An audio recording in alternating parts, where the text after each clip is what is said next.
जी तो व्यूअर्स, आज की सबसे बड़ी खबर सुन लें। फोरेंसिक एक्सपर्ट्स की रिपोर्ट्स ने और कुछ इजराइल की डिफेंस फोर्स के जो जनरल है उसके स्टेटमेंट से दो चीज़ें साबित हो गई हैं। एक ये कि जो रेड अलर्ट ऐप मैंने आपको पहले कहा था कि वो ईरानियन हैकर्स ने एक्सेस करके उसके अंदर से डेटा लीक किया, जिसकी मदद से उन्होंने डिमोना और अरब के अंदर टारगेट किया।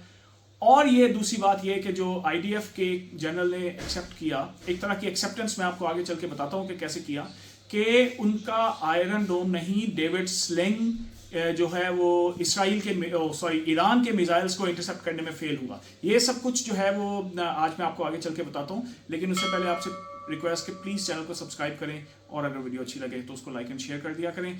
जी तो सबसे पहले बात करते हैं, जो मैंने आपको अपनी पिछले या उससे एक दो वीलॉग्स पहले आपको बताया था कि ईरानी हैकर्स ने इसराइल की एक रेड अलर्ट ऐप है जिसके अंदर उनको एडवांस में मिसाइल्स के सायरन या अलर्ट्स आ जाते हैं, उनको हैक कर लिया, उनको एक्सेस कर लिया, जिसकी मदद से उन्होंने एक्चुअली अपने टारगेट्स आइडेंटिफाई करके उनको हिट किया डिमोना और अरद के अंदर।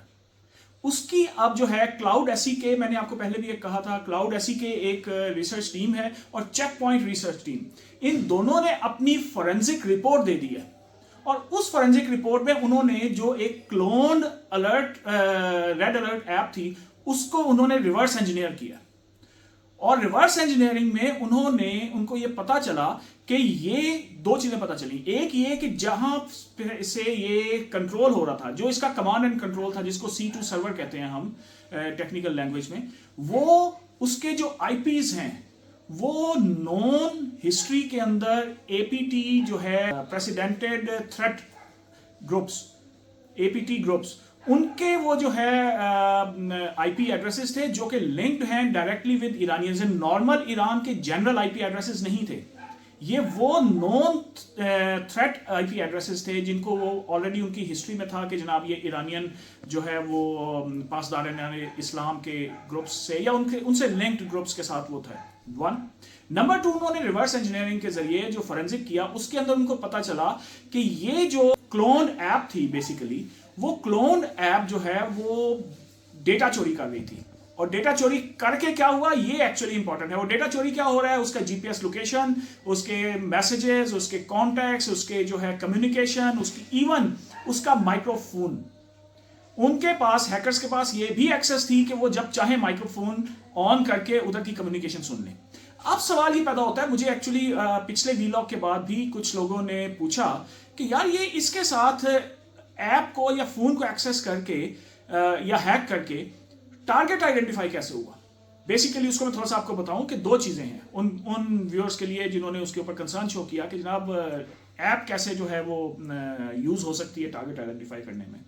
नंबर वन, उससे जितना डेटा उन्होंने चोरी किया, जिसमें कॉन्टैक्ट्स हैं, मैसेजेस हैं, कम्युनिकेशन है और बहुत सारा कुछ, इमेजेस हैं, डॉक्यूमेंट्स हैं, कैलेंडर्स हैं, वो सब डेटा उन्होंने जब एक्सेस किया हैकर्स ने, तो उनके पास जो एजेंटिक एआई था, जो एआई बेस्ड उनके एल्गोरिदम्स थे, उनके उस एल्गोरिदम ने उस डेटा को असेस किया, जिससे उन्होंने जो उनके प्री डिफाइंड टारगेट्स थे, कुछ वो मिलिट्री ऑफिशियल्स हो सकते हैं, वो न्यूक्लियर साइंटिस्ट्स हो सकते हैं, वो कोई गवर्नमेंट हाई ऑफिशियल्स हो सकते हैं, तो उस डेटा के अंदर से उस एजेंटिक एआई ने, जो उनका एआई एल्गोरिदम था, उसने आइडेंटिफाई किया कि यार ये जो हमने रेड अलर्ट की एप्स हैक की हैं, क्या इनमें से भी कोई हमारा टारगेट है? अगर नहीं है तो क्या इनमें से कोई हम लिंक बना सकते हैं कि हम अपने असल टारगेट को आइडेंटिफाई कर सकें। सो ये पूरा एआई एल्गोरिदम की मदद से उन्होंने अपने टारगेट्स आइडेंटिफाई किए। वन, दूसरा जो उस रिपोर्ट के मुताबिक उन्होंने इस डेटा को यूज किया टू आइडेंटिफाई सेफ टारगेट्स या सॉफ्ट टारगेट आप कह लें। अब सॉफ्ट टारगेट से मुराद क्या है कि समझें कि एक शहर के अंदर, डिमोना के अंदर, रेड अलर्ट ऐप के जरिए उन्होंने फेक अलर्ट्स जनरेट किए। उससे क्या होगा कि बहुत सारे लोग सेफ हेवंस में, बंकर्स में इधर उधर चले जाएंगे। अब बजाय इसके, क्योंकि ये देखें जो IAEA की मैंने आपको रिपोर्ट बताई थी कि IAEA जो इंटरनेशनल एटॉमिक एनर्जी एजेंसी है, उसने ये कंफर्म किया कि कोई न्यूक्लियर फैसिलिटी या न्यूक्लियर रेडिएशन जो है वो डिस्टर्ब नहीं हुई। सो मीनिंग देयर बाय उन्होंने सिविलियंस को या जनरल पब्लिक को या अपने डिफाइंड टारगेट्स को टारगेट करना था। तो बजाय इसके कि पूरे शहर में स्कैटर्ड वो बॉम्बिंग करें, इस ऐप के जरिए उन्होंने आइडेंटिफाई कर लिया कि यार अच्छा, जब हमने अलर्ट दिया कि मिसाइल आ रहा है या रेड अलर्ट दिया, तो 200 400 500 लोग भाग के किसी एक बिल्डिंग, एक बंकर के अंदर गए, या उनका एक हाई वैल्यू टारगेट जो है कोई भी हो सकता है, वो किसी एक जगह के अंदर गया। सो मीनिंग देयर बाय कि उन्होंने सेफ लोकेशंस के अंदर जाना था, तो वो आइडेंटिफाई हो गई, उनके बंकर्स आइडेंटिफाई हो गए, सेफ हेवंस आइडेंटिफाई हो गए। तो उसके बाद उनके लिए बहुत इजी था कि फर्स्ट करो कि एक जगह पे 500 बंदा है तो उधर हिट कर दो मिसाइल। अगर वो बंकर भी है तो उनके पास बंकर बस्टर्स हैं, और खासतौर पे जो गदर उनका मिसाइल उन्होंने यूज किया रिपोर्टेडली, और वो ईरानियन क्लेम्स के मुताबिक that is a bunker buster missile, Iranian claims के मुताबिक, again I have no sources to confirm that. So that was वो सॉफ्ट टारगेट आइडेंटिफाई करके एक ही जगह के ऊपर अगर आप जो है वो 2-3 मिसाइल्स लगेंगे तो उसका जो है वो बंकर बस्टर तो आराम से पेनिट्रेट कर देगा। और जो उनका गदर मिसाइल है, बाय द वे मैं रिसर्च के दौरान देख रहा था कि गदर है क्या, तो गदर के मुताबिक जो उनके क्लेम्स हैं वो 30 मीटर कंक्रीट के अंदर जो है वो पेनिट्रेट कर सकता है, मीनिंग देयर बाय कि वो 3 मंजिल नीचे जा सकता है।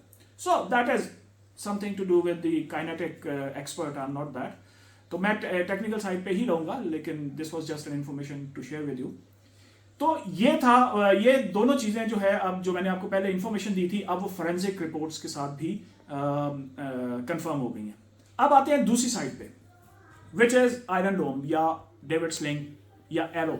इसमें बहुत कंफ्यूजन है। मैंने लास्ट व्लॉग में भी आपको बताया था कि उस दिन 21-22 मार्च को जो ईरानियन मिसाइल्स पेनिट्रेट किए हैं, वो आयरन डोम का फेलियर या आयरन डोम का ब्रीच नहीं था।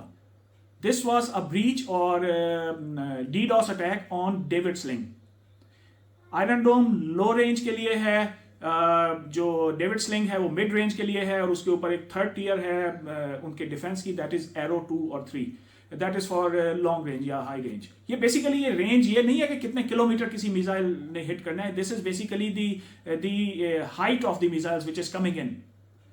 तो बेसिकली आयरन डोम जो है वो बिल्कुल उनका लो रेंज है कि फर्ज करो जो हमास से या हिजबुल्लाह से जो रॉकेट्स आ रहे हैं वो ज़ाहिर इतनी हाई प्रोजेक्ट्री पे नहीं जाते, तो उसको आयरन डोम हैंडल करता है। तो जो और ये IDF के उस दिन भी मैंने आपको बताया था कि स्पोक्समैन ने ये क्लेम किया कि उस दिन की रिस्पॉन्सिबिलिटी इन मिसाइल्स को रोकने के लिए थी डेविड स्लिंग की। तो अब इसमें जो मैंने आपको बताया कि IDF के जनरल ने जो है वो उसकी मैं आपको बताऊंगा कि जिससे कंफर्म हुआ कि बेसिकली उनका डेविड स्लिंग जो है वो कंप्रोमाइज हुआ था। ऑफिशियली डेविड स्लिंग के जनरल ने ही has ordered an inquiry into this failure. So basically number 1 चीज समझें कि उन्होंने अपने डेविड स्लिंग का फेलियर एक्सेप्ट कर लिया, लेकिन उसी इंक्वायरी ऑर्डर के अंदर जो एक्चुअली प्रिसाइज जो है इंक्वायरी है, that is communication between Iron Dome and their central radar system. तो बेसिकली उन हैकर्स ने उनका जो रेडार का सेंट्रल कम्युनिकेशन सिस्टम के ऊपर 2 अटैक किए थे। मैंने आपको लास्ट वीडियो में भी बताया था कि वन वाज DDoS अटैक कि उसको ओवरलोड कर दिया कि रिस्पॉन्स लो हो गया। Second type of attack was कि उसको स्पूफ ट्रेजेक्टरीज शो कर दी कि जनाब ये जो है वो जो मिसाइल आ रहा है ये नो मैन्स लैंड के अंदर जा रहा है। और क्योंकि मैंने आपको बताया था कि उनका जो स्टनर इंटरसेप्टर है जिसकी कॉस्ट $1 मिलियन है, तो जब वो उसके AI ने, डेविड स्लिंग के AI ने डिसाइड किया कि यार अगर जो आने वाला मिसाइल नो मैन्स लैंड में जा रहा है तो $1 मिलियन का मिसाइल या इंटरसेप्टर जरूर जाया करना है, तो उसने फायर ही नहीं किया। So this was second type of attack on that David sling. तो बहरहाल व्यूअर्स, दीज 2 थिंग्स जो मैंने आपको पहले बताई थी, these have been confirm with the forensic report and IDF general inquiry. तो बहरहाल this was something to be shared with you for today. And again आपसे रिक्वेस्ट कि वो जो है जो मैंने आपको कहा था कि कमेंट में प्लीज बताएं कि आपके ख्याल में क्या AI को इतना एम्पावर करना चाहिए या नहीं। वैसे मैं सोच रहा हूँ कि इसके ऊपर एक कम्युनिटी पोल भी चलाऊं जिसमें मैं ऑप्शंस दूंगा कि so that you can pick one of them, so that हमें पता चले कि हम, और उस पोल का जो रिजल्ट भी हम अपने इसमें डिस्कस करेंगे। तो बहरहाल viewers, thank you very much for staying with me. और फिर जाने से पहले आपसे रिक्वेस्ट कि प्लीज़ चैनल को सब्सक्राइब करें, और अगर वीडियो अच्छी लगे तो इसको लाइक और शेयर भी कर दिया करें ताकि जो है वो जितना मैक्सिमम बेनिफिट हो ले सके लोग।